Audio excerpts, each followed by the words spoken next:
I'm happy the Leafs won and everything, but they didn't have to do Pickard like that. Can Gritty play goalie or defense or head coach? Poor James. Hi! Victory puppy! Play the I have no idea what I'm doing. Congratulations, this team is ruining my life!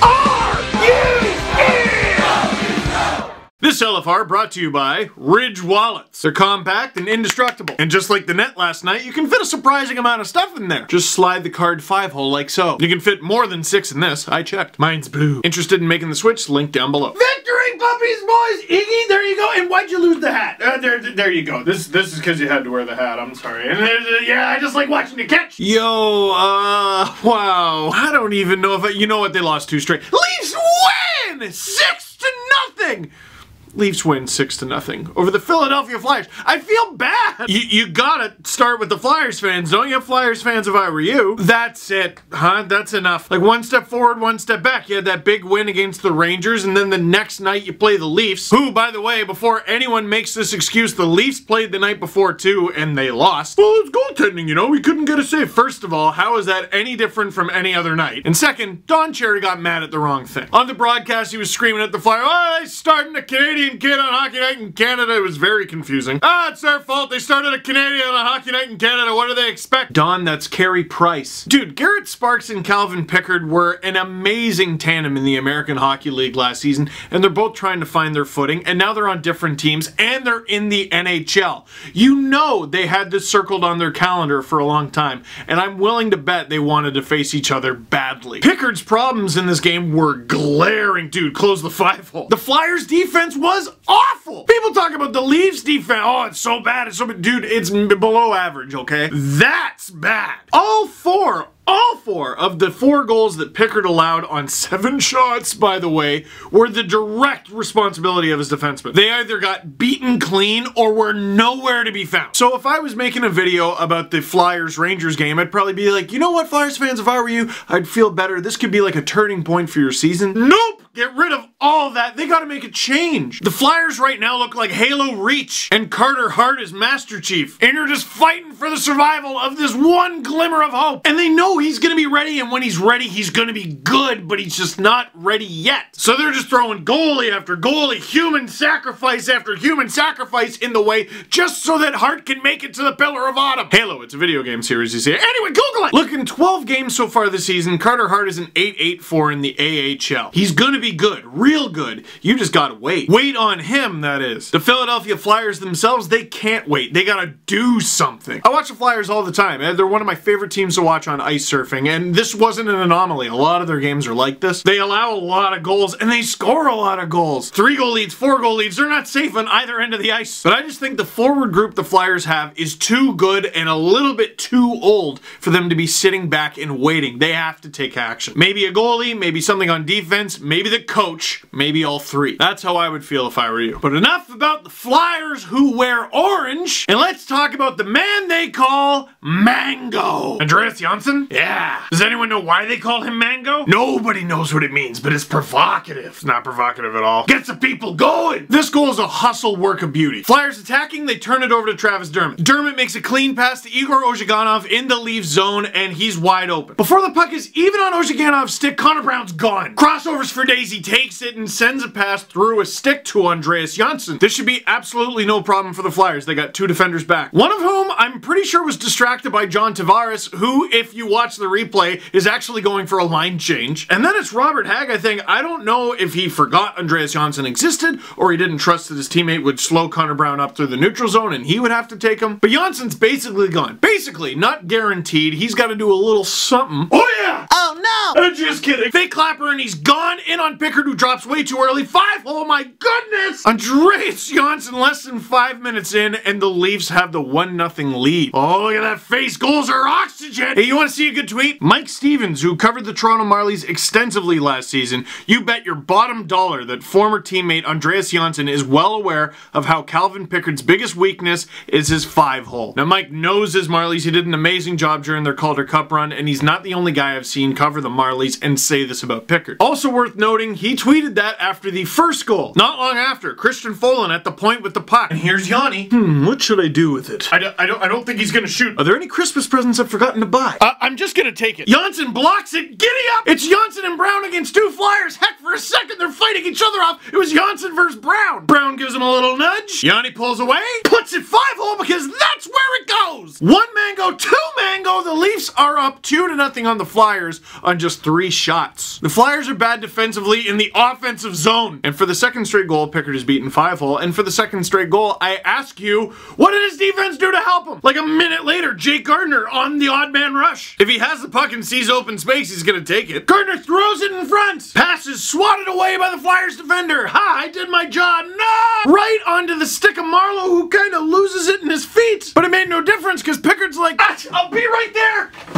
Oh, no. Did I break it? Okay, we're good. So Hag's in there, sprawling the butterfly like, Calvin's right, this is hard. And Marleau, who's had enough time to find the puck, have a cup of tea, and put his kids to bed, except for Mitch, takes the puck, shoots it into the open net. 3-0 Leafs. 3 goals, 5 shots, less than 8 minutes in. A few minutes later, Leafs offensive flurry, but they are thwarted by the Flyers defense. And I believe it is Travis Sanheim who is like, I have recovered the puck. Hey, Jake, you take it. And Jake's like, what? Puck hops on Voracek. Andr3as swoops in. All alone, forehand, backhand. Guess where it went? In the net! By way of the 5-hole. Here, let me borrow that real quick. Give me that! I thought you were another hat! Oh, are you in trouble?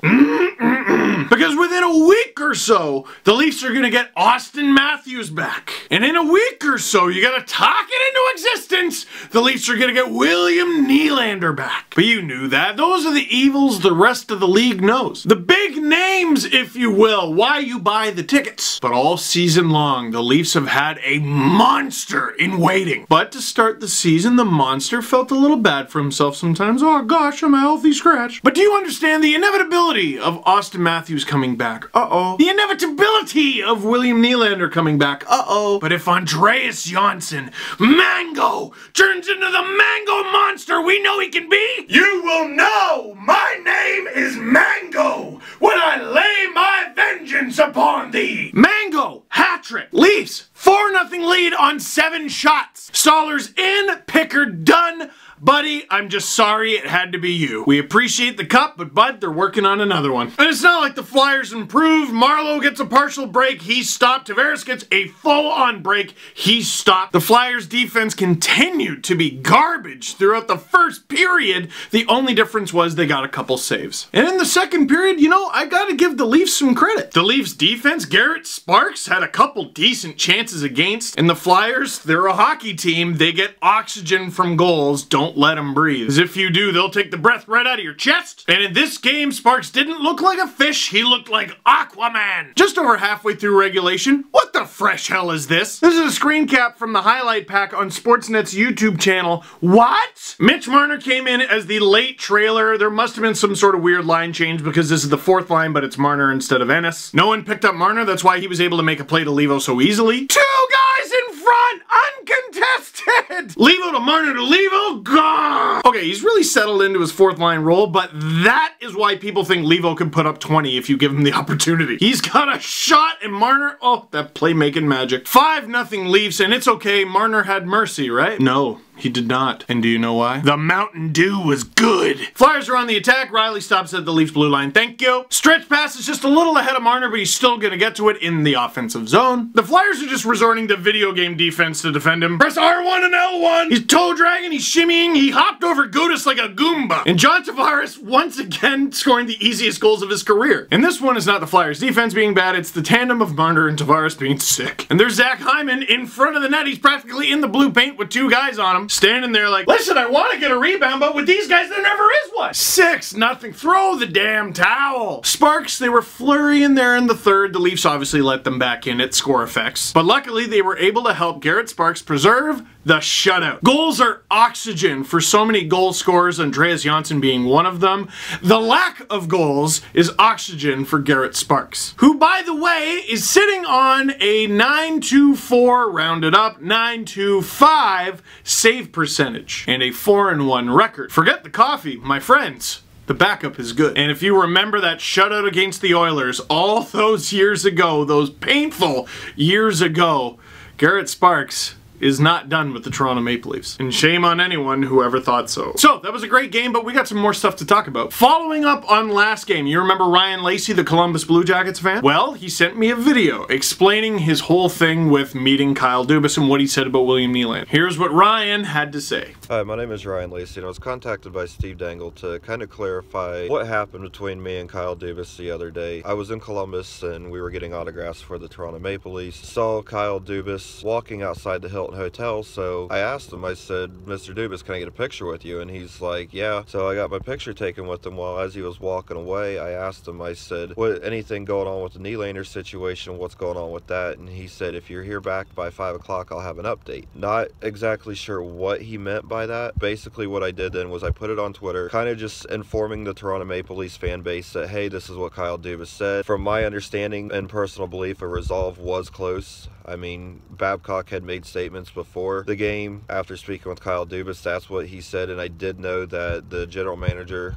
assistant was there, so they have to be close on a deal. So yeah, that's kind of basically all the interaction was between me and Kyle Dubas. Once I posted that, I knew my Twitter feed was blowing up, probably about 10:30. Couldn't keep the inbox clean. It just kept blowing up. I kept watching the notifications and try to answer it back to anybody. So as the 5 p.m. deadline came, my tweets and stuff that I received at me, I'd say about 10% of them were hateful. Not too many people were very upset about the whole thing. A lot of them actually kind of found it funny. I didn't mean it any like intent to harm a fan base, anything like that. Some people were saying you're a troll, and it's not the case. All the whole thing was I spoke with Kyle Dubas, wanted to help a fan base out by saying, hey, this is what happened. I spoke with them, take it for what it's worth. And the fan base just happened to run wild with it. Thank you very much to Ryan Lacey for being a really good sport about that. Speaking about being a good sport, I want to call someone out for being a bad sport. I saw a number of Blue Jackets fans complain about this, and I saw this on Ryan's Twitter. I gotta call it out. Apparently, some Leafs fan at the game in Columbus stole one of the high school jerseys they have on display off of the wall. If you are, or know the jerk who did this, give it back! So for me, on behalf of Leaf fans, Blue Jackets fans, I'm sorry that happened. But whether we get this jersey back or not, we can make this right. Let's figure out how to do it, okay? Now, getting back to the fun, the Dubas and Nylander stuff, there was more news on Hockey Night in Canada yesterday. Headlines is such a great segment. Chris Johnston basically saying that he thinks this is gonna get done. And the $6.9 million number put out there by Mark Savard, apparently, is actually pretty close to the truth, it sounds like. Which I'm ecstatic about, because I thought it was gonna be over 7 for sure. I don't know exactly what the holdup is at this point, but from all sources, CJ, Frege, it sounds like this deal is real close. It's gonna get done. It sounds like the amount of money they're actually fighting over is not worth losing a season over. And then there's this to consider. This is an excellent post that I found on Reddit, and it's basically a Nylander cap calculator. So yada yada yada, the way it works is the further this delay goes on before December 1st, the more money Nylander is gonna cost against the cap this season, and the less he is going to cost in seasons to come. So if he signs for $6.9 million over 6 years, which is roughly the rumored number, he's going to cost, I think it's over $9 million this season, but a little over 6.5 against the cap next year and forever on. Which is sort of the Leafs and Nylander scratching each other's backs. All the Leaf fans screaming, Nylander shouldn't be making more than Pasternak. Well, he's only going to be doing that for 1 year, and then it sounds like he's actually going to be making less. As far as the, well, are they just waiting till December 1st on purpose at this point? The amount of money that would actually save the Leafs is just not worth it. I think the second they actually have this 100% figured out, they'll sign. Questions. When did the Atlantic Division turn into such a bloodbath of elite teams? And why did it have to happen when the Leafs were finally elite themselves? Ah, you see, my friends, this is because Evan is a Penguins fan. He may not be fully aware of the nightmare that it has been to be a Leafs fan. The answer is, it has to be this way. The harder the Leafs' journey to the Cup is, the better it'll be when they win it. Wouldn't it be a great world if a young Leaf can have a good game without then minutes later being labeled Nylander's replacement? Let's just enjoy who these guys are. Also, is it just me, but Sparks seems to have a pretty good win percentage this season for all the anger about him. And look, the anger comes from McElhaney doing an incredible job against all odds. None of us thought that was going to happen. Remember, McElhaney became a Leaf because he was Jonas Enroth's replacement. And Sparks gets a shutout, but it's sort of overshadowed because the Leafs killed the Flyers. But I think some doubters of Sparks are smart enough to... They're having a debate in their head right now. Well, the save percentage is so high because you got a shutout in his 5th game. Are you saying that 5 games is an incredibly small sample size? Yeah. Well, imagine how small of a sample size games 4, 3, 2, and 1 were! As for finding Nylander's replacement, it doesn't sound like they'll have to do that. What's the food you like the most? Let's say pizza, okay? Kasperi Kapanen, he's a slice of pizza. Andreas Johnsson, little slice of pizza. And Willie, you know he's a slice of pizza. Question for you, what's better, 2 slices of pizza or 3? I rest my case. That is it for this one. Thank you very much for watching. Click like if you liked this video. Click subscribe if you really liked it. Tell all your friends that Leafs Nation is about to have a wild week.